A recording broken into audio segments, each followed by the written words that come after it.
مسیح یسوع کی بابرکت اور فتح میں نام میں آپ سب کی سلامتی ہو۔ خداوند آپ سب کے ساتھ ہو، خداوند آپ سب کو برکت دے اور کثرت سے برکت دے، آمین۔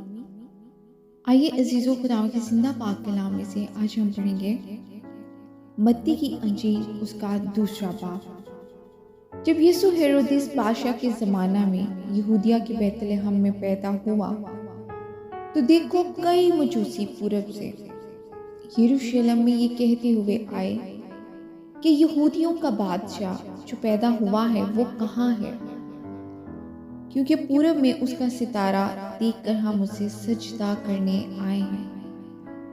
یہ سن کر ہیرودیس بادشاہ اس کے ساتھ یروشلم کے سب لوگ گھبرا گئے، اور اس نے قوم کے سب سردار کاہنوں اور فقیوں کو جمع کر کے ان سے پوچھا کہ مسیح کی پیدائش کہاں ہونی چاہیے۔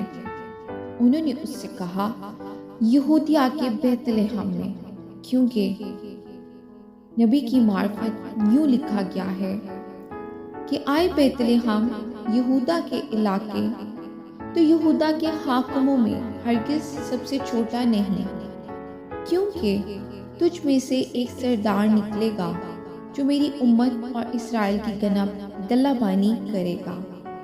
آمین جی۔ خداوند کے زندہ پاک کلام کے پڑھے اور سنے جانے میں اس کی برکت و خداوند کا شکر ہو۔